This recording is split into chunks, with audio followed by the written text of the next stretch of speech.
अपने जीवन में एक लक्ष्य तय कर लें कि कुल मिलाकर के हमें सब एक तरफ रखकर भी क्या चाहिए, जिसके लिए हम सब कुछ देने को तैयार हैं, छोड़ने को तैयार हैं, और वो एक चीज़ है, वो है हमारा सुख। जरूरी नहीं कि सुख कुछ लेकर ही मिलता हो। हमारे अंदर बहुत सारी गलत धारणाएं बैठी हुई हैं, और उन गलत धारणाओं के कारण ही हम जीवन को गलत तरीके से जीते हैं। जैसे एक धारणा हमारे मन में बैठी हुई है कि हमारे पास चीज़ें जितनी ज़्यादा होंगी हम उतने ज़्यादा सुखी होंगे, और इसलिए हमारी कोशिश रहती है कि ज़्यादा से ज़्यादा चीज़ें इकट्ठी की जाएं। हालांकि वो काम आए न आए वो हम बाद में देखेंगे, पर पहले शर्त ये कि चीज़ें इकट्ठी होनी चाहिए। तो हम हर चीज़ इकट्ठी करते हैं। हम बहुत सारे कपड़े इकट्ठे करते हैं, हम बहुत सारा सामान इकट्ठे करते हैं, जो बन पड़ता है वो इकट्ठा करते हैं। लेकिन ज़रूरी नहीं है कि कुछ लेकर के ही सुख मिलता हो, कई बार कुछ देकर के भी सुख मिलता है। सड़क पर जहां पर रेड लाइट लगी होती है, गाड़ियां रुकी हुई थी, वहां एक बहुत लग्जरी सी चमचमाती गाड़ी आकर के खड़ी हुई। एक बच्चा जो उस रेड लाइट पर कुछ सामान बेचता है, आपने देखा होगा, छोटे छोटे बच्चे सामान बेचते हैं। गाड़ी खड़ी थी, 1 मिनट का समय था, वो ललचाई नजरों से केवल गाड़ी को देख रहा था। मालिक के मन में थोड़ी सी दया आई, उसने दरवाजा खोला और उस बच्चे को अंदर बुलाया और अपने पास बैठा लिया, और उससे पूछा कि तुम इस गाड़ी में बैठना चाहते थे? बोले हाँ, बैठना चाहता था, बहुत अच्छी गाड़ी है। गाड़ी आगे बढ़ी। देख करके बच्चे ने पूछा कि गाड़ी कितने की होगी?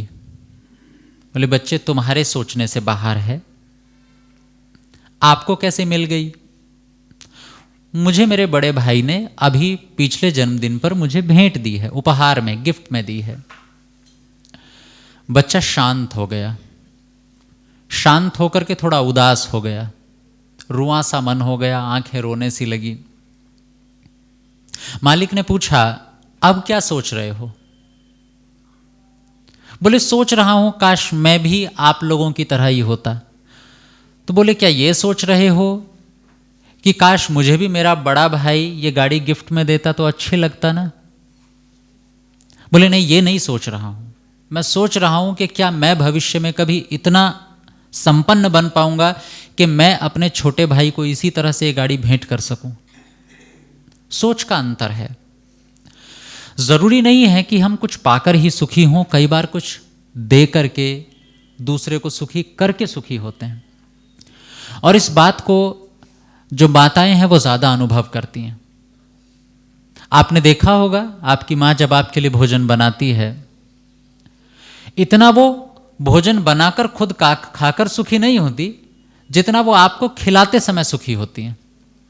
बहुत अच्छा भोजन बनाती हैं, और बनाने के बाद में उनकी कोशिश रहती है कि आप गरम गरम ही खाएं। पुरुषों ने भी महसूस किया होगा, ये कुछ चीजें सीखने योग्य होती हैं। दुनिया का हर व्यक्ति कुछ गुण लिए हुए है।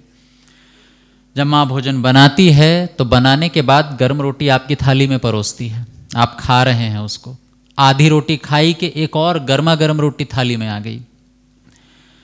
अभी वो एक रोटी पूरी खाई गई कि तब तक तीसरी भी आ गई, लेकिन दूसरी अभी खाई नहीं गई, उसे छुआ भी नहीं। तो पता है मां क्या करती है?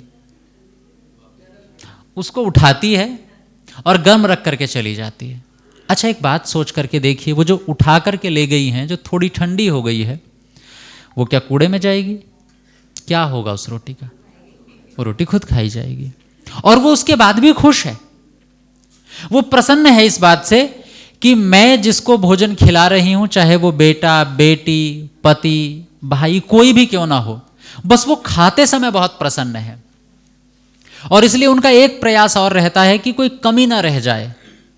तो भोजन परोसते हुए पूछ भी लेती हैं कैसा बना है, कुछ कमी हो तो पूरा कर देती हैं। यानी खुशी इस बात में नहीं है कि आपको क्या मिल रहा है। कई बार कुछ मिलने से भी खुशी आती है, लेकिन ये अनिवार्य तो नहीं है, जरूरी तो नहीं है। कई बार खुशी दूसरे को कुछ दे करके आती है। तो फिर क्यों इस अंधी दौड़ में भागना कि कुछ लेना ही है। जब मौका पड़े कि कुछ देने का अवसर आए तो बेहिचक दे दिया करो। हमारी समस्या ये, हम खुद से बहुत लड़ते रहते हैं। ये जो प्रेष्ठ शब्द है ना, सबसे जरूरी कौन, हम लड़ते रहते हैं अपने आप से ही।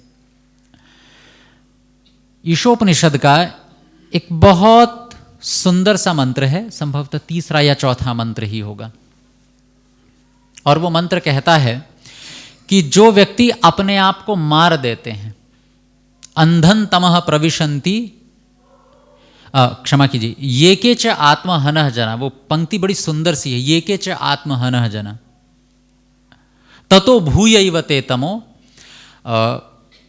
कि एक व्यक्ति जो सदैव अपनी आत्मा की आवाज सुनता रहता है कि मुझे क्या चाहिए।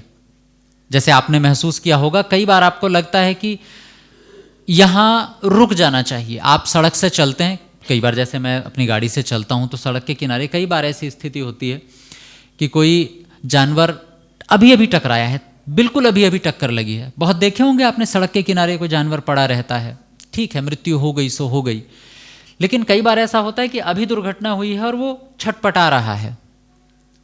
एक बार को एक सेकंड के लिए मन में आता है कि रुक करके चलो कम से कम जिया अच्छे से नहीं, मृत्यु तो शांति से हो जाए, तो हम सोचते हैं कम से कम रुक करके इसके मुंह में थोड़ा पानी ही डाल दें।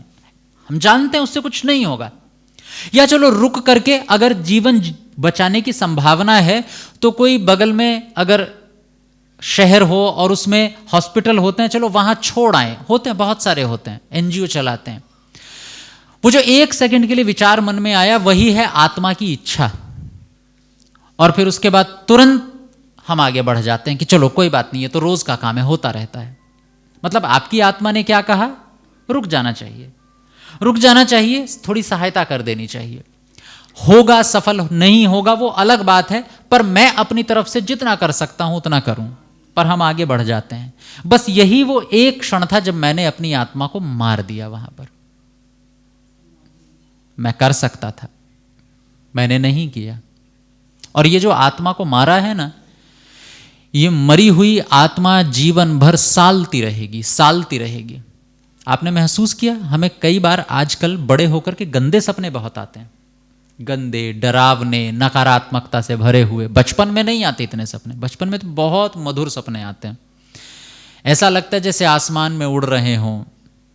और इतने मीठे सपने आते हैं कि जब सुबह सुबह माँ पिताजी उठाते हैं तो उठने का मन नहीं करता, हम सोचते हैं और 10 मिनट, फिर उठाने आती हैं और 5 मिनट और 5 मिनट, और ऐसे करते करते हम 1 घंटे तक ऊँघते रहते हैं, क्योंकि सपने बहुत अच्छे आते हैं। अच्छा, बड़ी उम्र में भी मन करता है कि नींद खुल गई और 10 मिनट सो जाएं, मन करता है उठ जाएं, अब क्या ही सोएंगे, कुछ सुंदर तो देखा नहीं है, और आंख लग जाएगी, फिर वही नकारात्मकताएं चलेंगी। क्यों? क्योंकि हमने 60-70 साल की उम्र में इतनी सारी चीजें मन में भर ली हैं यहां कि अच्छा आएगा भी तो क्या, अच्छा को देखने के लिए मिल क्या रहा है हमें?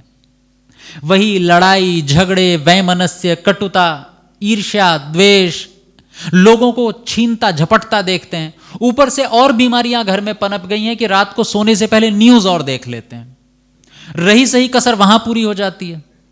उसमें जितना कचरा हम देख सकते हैं उतना देख लेते हैं। समाचार देखना बुरी चीज नहीं है, पर रात को सोने से पहले इतनी नकारात्मकता देखना, अमुक ने अमुक व्यक्ति को मार दिया, उसने उस व्यक्ति के साथ छल कर दिया, इतना सब कुछ देख करके भर करके क्या लगता है रात को सपनों में क्या आएगा? कुछ बेहतर आने वाला है क्या? नहीं। लेकिन जब हम अपने जीवन में जब भी आत्मा की कोई मन करे, कोई भी इच्छा हो, सात्विक पवित्रता जब जागे तो कर देना चाहिए। बड़ा सुंदर सा एक श्लोक है। श्लोक कहता है कि धर्म का आचरण कैसे करें और बाकी काम को कैसे करें।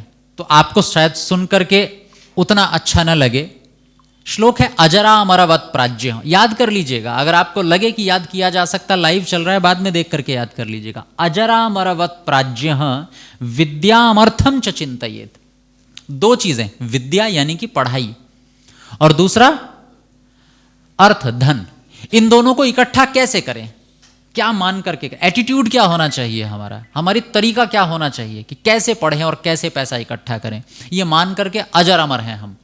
अजर अमर है मतलब अब बहुत दिन पढ़े हैं, पढ़ लेंगे, अब आप सोच रहे होंगे कि पढ़ाई के लिए तो बहुत प्रेरित किया जाता है, मैं खूब पढ़ो खूब पढ़ो खूब पढ़ो।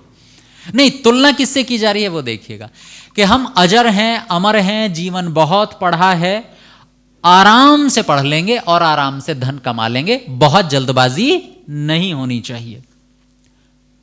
हम जो छोटे बच्चे हैं हमें बहुत गलत तरीका सिखाया जाता है कि बहुत पढ़ो बहुत पढ़ो बहुत पढ़ो। नहीं, पढ़ना चाहिए आराम से। ज्यादा पढ़ा हुआ अपच पैदा करता है, जैसे बहुत सारा खा लेना एक बार में बीमारी पैदा करता है, अपच हो जाती है। इसलिए बिना समझे बहुत सारा पढ़ लेना भी हमें बीमार कर देता है अंदर से। जैसे आपने देखा होगा कि कोई व्यक्ति बहुत सारी किताबें पढ़ ले तो घमंडी हो जाता है, मुझे तो बहुत आता है। क्यों? क्योंकि 4 पन्ने पढ़े थे, पचाए नहीं। 4 पन्ने पढ़ करके सीखा नहीं, कुछ जीवन में बदलाव नहीं लाया, बस वो डेटा इकट्ठा कर लिया बहुत सारा। और आपने देखा होगा जो व्यक्ति ज्यादा डेटा इकट्ठा कर लेता है, जिस व्यक्ति के पास आंकड़े बहुत होते हैं, दूसरों को नीचा दिखाने में कसर नहीं छोड़ता। आता क्या है तुम्हें? मुझे पता है। कई बार जैसे कोई आध्यात्मिक व्याख्यान चल रहे हो, कोई व्यक्ति जीवन से संबंधित बात बता रहा हो, तो एक व्यक्ति नया नवेला जो अभी इंटरनेट से 2-4 बातें सीख कर आया है, बोले जी आपको तो पता ही नहीं है विदेश में क्या चल रहा है, आप कैसे जीवन के अनुभव बता सकते हैं? मतलब पहले मैं पूरी दुनिया घूम कर आऊंगा और तब मैं बताऊंगा कि दुनिया में क्या, जीवन में कैसे जीना चाहिए। क्या मेरे अपने जीवन के अनुभव पर्याप्त नहीं है? नहीं, उनको दुनिया का डेटा चाहिए। पहले आप आंकड़े जुटाओ, तब जाकर के हम जीवन से जुड़ी कुछ बातें कर सकते हैं। गलत। इसलिए केवल डेटा बहुत हानिकारक होता है। 4 पन्ने पढ़ो, सीख लो, सीख करके लगे कि जीवन में उतर गए, फिर और 4 पन्ने पढ़ लो। मतलब पहले खाना खाओ और पुराने को पचाओ, तब जाकर के नया खाना खाओ। उससे पहले अगर खाना खा लिया तो जहर बन जाएगा। इसलिए विद्या को बहुत आराम से सीखिए। पढ़ाई भी बहुत जल्दी जल्दी मत कीजिए। आपको चाहे सत्यार्थ प्रकाश पढ़नी हो, चाहे आपको वेद पढ़ने हो, बहुत अच्छी परंपरा है कि मान्य पंडित जी, आचार्य जी बहुत सीमित मंत्र लेते हैं और उन पर व्याख्यान लगभग 15-20 मिनट का चलता है। अच्छी परंपरा है। जो सीखा, जो पढ़ा, वो कम से कम उतर तो जाए अंदर, बाकी का बाद में पढ़ेंगे। और दूसरी चीज पैसा, धन भी ये मान करके कमाइए कि अजर अमर है, कमा लेंगे आराम से। ऐसे अंधी दौड़ में मत दौड़िए, यहीं से सुख का रास्ता खुलता है। और अंधी दौड़ कैसे होती है?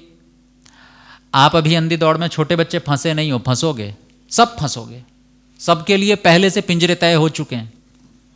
अब आपको अपनी आंखें खुली रखनी है कि पिंजरे में जाना है कि पिंजरे के बगल से एक रास्ता निकलता है वहां जाना है। खुला है, स्वतंत्र है। और पिंजरा कितना मजेदार होता है, चाहे कोई कितना ही अपने आप को बहुत महान 30 मार खां क्यों ना समझ रहा हो, लेकिन जैसे ही उसके ऊपर जिम्मेदारियां आती हैं, और जिम्मेदारियां भी उतनी प्रभावित नहीं करती कि घर की जिम्मेदारी आ गई इसलिए शायद व्यक्ति अंधा दौड़ रहा है। नहीं, वो देख देख करके ज्यादा दौड़ता है। दूसरा है तो मैं पीछे कैसे रह सकता हूं। तो व्यक्ति सुबह जॉब के लिए कब निकलता है, अच्छा छोड़ो, इस थोड़ा और पीछे आओ, ये सुबह जॉब के लिए कब निकलता है तो बहुत बाद की बात है। व्यक्ति पैसा कमाने के लिए रहता कहां है, कहां रहता है? घर में रहता है पैसा कमाने के लिए। कितने बच्चे हैं आपके पास जो आपके घर रहते हैं? ये आपकी समस्या नहीं है, जो घर पे नहीं रह रहे हैं उनकी कितनी बड़ी समस्या है, उसको थोड़ा समझिए। विवाह हो गया, अपना घर बन गया, सो अलग बात है, उस पर भी बात करेंगे, लेकिन रहते कहां है वो? यहां नहीं, अपने गांव में नहीं, वो रहते हैं गुड़गांव, वो रहते हैं बेंगलोर, वो रहते हैं मुंबई, या फिर विदेश में रहते हैं। अगर विवाह नहीं हुआ है तब की स्थिति देखिए कि जब वो अपने हाथों से खाना बनाकर खाते हैं तो क्या सच में खा लेते हैं? सच बात यह है कि सुबह को सोचते हैं कि ना ही बनाया जाए, शाम को ब्रेड ला करके रखिए, गर्म करके वो खा करके निकल जाएं। ये सच्चाई है जीवन की, ये जीवन की शैली बन जाती है और एक दिन तक नहीं चलती, ये 4-5 साल लगातार चलती रहती है। फिर उसके बाद दोपहर को खाना खाना है, बना करके सुबह का ही नहीं बनाया तो दोपहर का बना करके कैसे ले जाएंगे? ये सबके साथ होने वाला है। और आजकल तो लड़के लड़कियां वैसे ही बराबर हो गए, तो लड़कियों के साथ भी होना है। फिर दोपहर का खाना कहाँ खाएंगे आप? कैंटीन में। कैंटीन का खाना घर जैसा खाना नहीं होता, उसमें शायद उसी रसोई में मांस पक रहा हो, उसी रसोई में ये पक रहा हो, वहाँ कॉम्प्रोमाइज़ करना पड़ेगा आपको। फिर आप शाम को हारे थके आएंगे, और केवल जॉब से छूट करके नहीं आएंगे। सरकारी नौकरी आजकल कोई नहीं चाहता, सरकारी नौकरी में बहुत पैसे नहीं हैं, प्राइवेट जॉब चाहिए, पैकेज अच्छा होना चाहिए, 60-70 लाख 80 लाख का, इतने से कम का पैकेज अब स्वीकार नहीं है। अब इतने सब का पैकेज आप इकट्ठा करेंगे तो फिर शाम को खाली तो वापस नहीं आते। आप छोटे हैं शायद नहीं समझ में आ रही, बड़ों को समझ में आ रहा है सब। खाली वापस नहीं आता व्यक्ति, काम का बोझ लेकर आता है। बॉस ऐसी थोड़ी भेज देता है, इतना काम है, रात को सोने से पहले ईमेल डाल करके सोना, काम हो चुका है, बता करके सोना। व्यक्ति आता है, आकर के कोई टिफिन लगवा रखा होगा, वो टिफिन खाता है जैसे तैसे, मन करता है थोड़ा शांत रह लूं, मन करता है 2 किताब के पन्ने पढ़ लूं, अपने घर वालों से बात कर लूं, घर में माँ है, सुबह कॉल किया था बीच में पिताजी ने, उठा नहीं पाया काम के चक्कर में, सोचा था शाम को करूंगा पर काम का बोझ, अच्छा बाद में करूंगा, इसको पहले काम निपटा लेता हूं, बॉस ने कहा है, तो 2 घंटे बैठ करके फिर काम में लगे हुए हैं। काम करते करते 10:30-11 बज गए। अब सोचा अच्छा पिताजी की कॉल, पिताजी तो 9 बजे सो जाते हैं, अब उनको कॉल भी नहीं कर पाएंगे, अब सुबह देखेंगे। अब रात को 11 बजे खाना खाया जा रहा है और उसके बाद में सोच रहे टीवी चला लें, 12:30-1 बजे व्यक्ति सो जाता है और सुबह फिर 7 बजे उठता है, वही अधमरा सा। किसके लिए? पैकेज के लिए। क्या छोड़ा उसने? अपने घर की साफ हवा, अपने खेत, अपने खलिहान, माता पिता, कि जब वो बीमार पड़ता है ना बाहर, तो उसको दवाई पूछने वाला कोई नहीं होता। और दवाई से व्यक्ति उतना ठीक नहीं होता, जब वो बीमार पड़ा होता है उसके पास आकर के कोई बैठ जाए, बस उसे लगे कि कोई है हमारे पास में। आप लोग जब बीमार पड़ते होंगे, दवाई बाद में आती है, आपको लगता है कोई अपना है जिसके पास जाकर के लेट जाऊं बस, तो लगता है अच्छा माँ बैठी पास में, पिताजी बैठे, अब मैं सेफ हूं, अब ठीक है, अब कुछ भी होगा ये संभाल लेंगे। कोई नहीं होता वहां पास में। किसके लिए? पैकेज के लिए। और अगर शादी हो भी गई, परिवार सहित भी रह रहे हैं, तो क्या छोड़ा है? तो भी बच्चों से बात थोड़ी ही होती है। हमारे उपदेशक, भजनोपदेशक एक छोटी सी घटना सुनाया करते थे। बोले एक व्यक्ति डॉक्टर के पास गया, बोले जी मेरा बच्चा बीमार पड़ गया है, उसके लिए दवाई दे दो। तो बोले बच्चे को लेकर आए? बोले नहीं जी चल नहीं सकता, ऐसे ही दे दो। कितना बड़ा है बच्चा? तो बोले इतना बड़ा है। तो बोले इतना बड़ा क्या होता है, उम्र बताओ, 20 साल 30 साल, या फिर ये क्या तरीका होता है? बोले जब सुबह जाता हूँ सोया होता है, सवेरे निकल जाता हूँ, रात को देर से आता हूँ, सोया मिलता है। इतना बड़ा है, ऐसे लंबाई में इतना पता है। बात हंसने की है पर सच्चाई है कि हम सुबह सवेरे घर वालों को बहुत अच्छे से मिलकर भी नहीं जाते, और रात को आने के बाद भी बहुत अच्छे से मिलने का समय नहीं होता। किसके लिए? पैकेज के लिए। इसलिए स्मृति हमें सचेत करती है, विद्या और अर्थ, पैसा ऐसा मानकर के कमाओ कि अजर अमर है। हम बहुत समय पड़ा है, धीरे धीरे आराम आराम से अपना समय निकालो। आपको दिन में कम से कम 4 घंटे निजी अपने लिए निकालने हैं। और अगर लग रहा हो कि आर्य समाज का वार्षिकोत्सव है, सुबह सुबह का भाषण है, रोज कोई ना कोई भाषण होगा, उसमें से ये भी एक भाषण है, हमारा काम है सुनना, इनका काम है बोलना, तो वही ढाक के 3 पात, आप वहीं बैठे रहिए। मेरा काम है मैं अगली किसी और समाज में जाऊंगा, यही भाषण दे दूंगा, मुझे कोई नहीं फर्क पड़ता अगर आपको नहीं पड़ता तो। लेकिन मेरा यह मानना है कि कम से कम अपने दिन का, रात की बात नहीं हो, दिन का 1/4 हिस्सा, 1/4 तो मैं बहुत कम बोल रहा हूं, पर कम से कम 1/4 हिस्सा आपका अपना होना चाहिए। और यह आपको समझ में आएगा कि हम बीमार क्यों हैं, हर व्यक्ति इतना रोगी क्यों है कि ड्रॉर खोलते हैं तो ड्रॉर से किताबें या कुछ और नहीं निकलता, वो एक ट्रे बनी हुई होती है आजकल गोलियों की। सबके घर आ गई है, आ ही गई होगी, उसके बिना अब जीवन अधूरा है। पहले लोगों के बगल में बेड के पास में किताबें रखी होती थी, अब नहीं होती है, वो ट्रे रखी होती है। ये दोपहर की खाने के पहले, खाने के बाद, शाम की खाने के पहले, खाने के बाद, सब इकट्ठी रखी होती है, ये रोज खानी होती है। क्यों हो गई है पता है? क्योंकि हमने अपने लिए समय निकालना बंद कर दिया। कल्पना कीजिए, गांव में जो किसान काम करता है वो अपने लिए कितना समय निकालता था, और सुखी होने का देखिए तरीका देखिए। हमने ना जो हमारा अनुपात है, उस अनुपात को गड़बड़ा दिया हमने। एक किसान क्यों सुखी रहता है, एक गांव वाला व्यक्ति क्यों सुखी रहता है? क्योंकि उसके जीवन का अनुपात बहुत संतुलित है। वो खेत में कब जाता है? सुबह उठता है, 7-8 बजे खेत में चले जाता है ठंड ठंड में, और लगभग 10-11 बजे तक तो घर आ जाता है। उसके बाद धूप शुरू हो जाती है गर्मियों में, सर्दियों का अलग खेल है, लेकिन लगभग 10-11 बजे वो वापस आ जाता है। और 10-11 बजे से शाम को 4 बजे तक वो अपने घर होता है। वो अपने घर वालों से बात करता है, जो अपने मोहल्ले हैं, कॉलोनी है, कॉलोनी तो गांव में नहीं होती, पर अपने आसपास के लोगों से बातचीत करता है, उनकी सुध-बुध लेता है, और सुध-बुध लेकर के फिर आराम से दिन में भी 2 घंटे की नींद लेता है, कुछ पढ़ता है, और फिर 4 बजे जाता है। 4 बजे जाकर के 6:30-7 बजे के बाद फिर वापस आ जाता है। ये उनका अपना निजी समय है दिन का। सो कब जाता है? 8-8:30 बजे, सब कुछ बंद, कोई नहीं जागेगा। अब तो इलेक्ट्रिसिटी सब जगह पहुंच गई है तो बल्ब जले रहते हैं, नहीं तो एक समय हमने ऐसा देखा है जब लैंप जला करते थे तब 8:30 बजे के बाद कहीं कोई उजाला नहीं दिखाई देता था, सब बंद। लाइट बंद तो नींद अपने आप आएगी, सुबह सवेरे नींद अपने आप खुलेगी। सोएगा आदमी कितना? ये उसका अनुपात होता था। वर्ष का अनुपात देखिए, वर्ष में व्यक्ति कितना समय अपने लिए निकालता था? पूरे 4 महीने काम धाम बंद, जिसको हम चौमासा बोलते हैं ना, जैनियों में तो अब भी चलता है, चातुर्मास से बोलते हैं उसको, शायद आप नाम सुना हो आपने।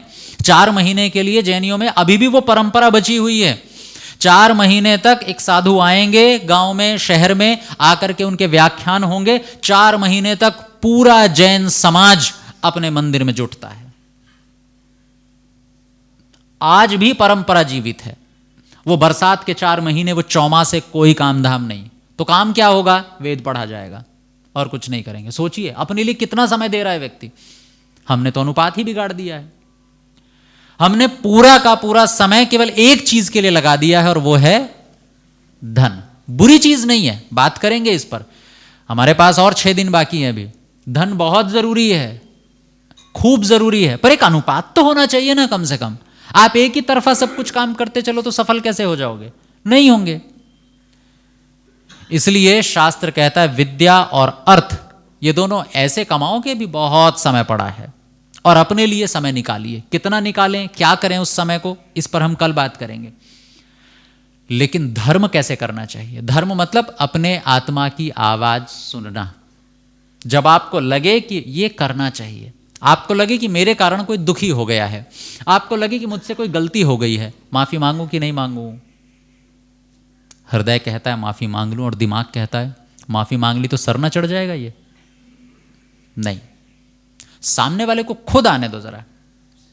झगड़ा होता है तब यही होता है ना हमारे बीच। हमें पता है हमारी गलती है, हमें पता है कि हम गलत हैं, लेकिन हम ये सोचते हैं कि मैं पहल क्यों करूं, दूसरा पहल करे ना। मैंने पहल कर दी तो सामने वाला व्यक्ति फिर आसमान चढ़ जाएगा, और अगली बार बोलेगा देखो पिछली बार भी गलती की थी, माफी मांगते रहते हो तुम, फिर गलती करते रहते हो। तो हम सोचते हैं कि हम चुप रहें थोड़ी देर। सामने वाला थोड़ा सा दब कर आएगा, तब बोलेंगे अच्छा कोई बात नहीं, तुम गलती मान रहे हो, मेरी भी गलती थी, थोड़ा बराबर बराबर निपटाएंगे ना।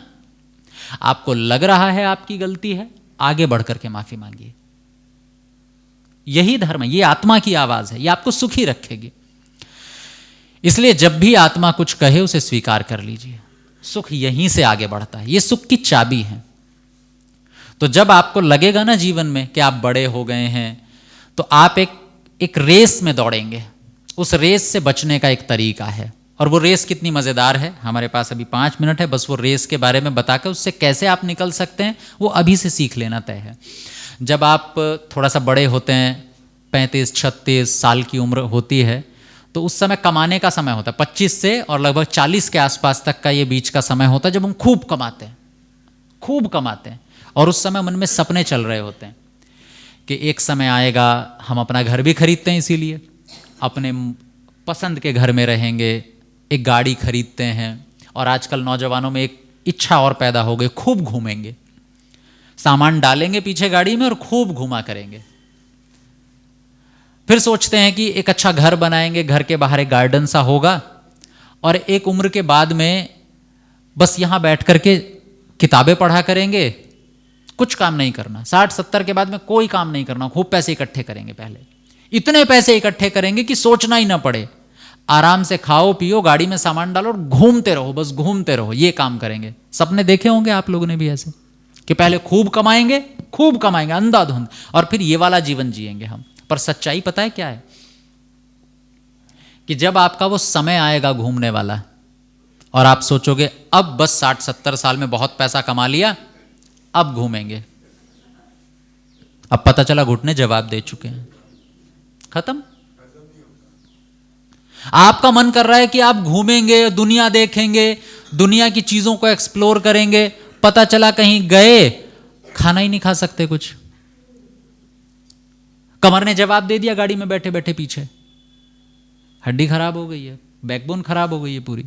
डॉक्टर ने कहा है घर पर रहो, ज्यादा देर बैठना नहीं है, या तो लेटो या खड़े रहो, बहुत ज्यादा देर बैठोगे तो ये फिर से गड़बड़ हो जाएगी, स्लिप डिस्क हो जाएगा फिर से। ना खा सकते। आप सोच रहे थे कि एक समय के बाद में पैसा कमा के खूब पहाड़ों पर घूमेंगे, खूब कैंपिंग करेंगे, 4 कदम चलते हाँफ जाते हैं। अब सारे सपने धराशायी रह गए आपके।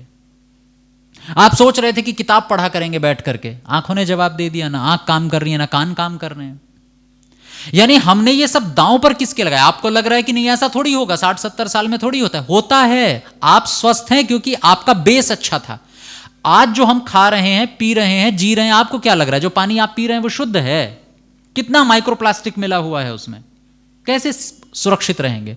हमें क्या लग रहा है जो हम सांस ले रहे हैं वो कितनी साफ है, कितनी पवित्र है? हमें क्या लग रहा है जो हम खा रहे हैं वो कितना साफ है? भर भर के उसमें पेस्टिसाइड्स मिले हुए हैं, इतना बर्बाद खा रहे हैं। और जो पैकिंग में फूड आ रहा है उसकी तो पूछिए ही मत आप। 60-70 साल की उम्र में तो जवाब दे जाएगा शरीर। तो जवानी लगा दी धन इकट्ठा करने में कि बुढ़ापा सुख से बिताएंगे, और बुढ़ापे को जब सुख से जीने की बारी आई तो शरीर जवाब दे गया अब तुम सुखी नहीं रह सकते। तो बेहतर है, करना क्या है? करना क्या है कि इस रेस से बाहर निकलिए। पैकेज को थोड़ा सा नीचे लाइए, 1,80,00,000 के पैकेज से थोड़ा नीचे आइए। साल में अगर आप 20-25 लाख भी कमा रहे हैं चलेगा, ज्यादा कमाइए, मैं ये नहीं कह रहा हूं कि इतना ही रखिए, पर एक अनुपात बांट लीजिए कि मुझे अपने लिए दिन का इतना समय, कम से कम 4 घंटे चाहिए, साल में कम से कम 2 महीने मेरे पास होने चाहिए, 60 दिन प्रॉपर छुट्टी मेरे पास होनी चाहिए। वो जॉब चुनिए, नहीं तो अपना व्यवसाय चुनिए कि आप साल में 2 महीने कहीं भी रहें, आपके केवल निर्देशन पर काम होता रहे, आप फ्री रहें, ऐसा काम चुनिए। हमें दुनिया के लिए नहीं जीना है बल्कि इस दुनिया को अपने लिए उपयोग करना है। दुनिया किसके लिए बनी है? मेरे लिए। मैं दुनिया के लिए नहीं बना हूं। समझ में आ रही है बात? ये सब मेरे लिए बना है। बेवकूफ हैं वो लोग जो घर बना करके पूरा दिन रगड़ते रहते हैं उसको, पूरा 24 घंटा उसमें बिता देते हैं। अभी ये पर्दे धोने हैं, अभी ये धोने हैं, जरूरत थी 2 कमरों की, कम से कम 6 कमरे बना दिए हैं। अब उन 6 कमरों के पर्दे गंदे हो रहे हैं, रोज उसी में लगे रहते हैं, रोज उसकी बेडशीट बदल रहे हैं। कौन उपयोग कर रहा है जी? कोई नहीं कर रहा। कोई मेहमान आ रहा है? नहीं, बस कोई आए गलती से तो उसको साफ मिले। मतलब मैं खर्च हो रहा हूं पूरा घर के लिए। क्यों भाई? बंद कर दो, लॉक लगा दो उस पर। 2 कमरों की जरूरत है, केवल 2 कमरे साफ होंगे।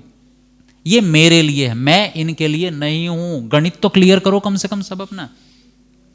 अपने लिए जिए, चीजों को उपयोग करना सीखिए, नहीं तो लोगों के गुलाम तो बाद में बनेंगे, पहले तो हम कपड़ों के गुलाम बन जाएंगे, पहले तो हम पत्थरों के गुलाम बन जाएंगे, दीवारों के गुलाम बन जाएंगे। इतना क्लियर हमें रहना है। हमारा लक्ष्य तय होना चाहिए, हमारा सुख ही हमारा उद्देश्य है, श्रेष्ठ सबसे प्रिय होना चाहिए, क्योंकि सुख ही परमात्मा है। जो सुखी नहीं है वो परमात्मा के पास जरा सा भी नहीं है। जो परमात्मा के पास है वो कभी दुखी हो नहीं सकता। तो अगर आपके जीवन में सुख है, आनंद है, बिना किसी बात के, बिना खाने के, बिना पीने के, बिना कपड़े खरीदे भी आप सुखी हैं अंदर से, समझ लीजिए परमेश्वर के निकट हैं।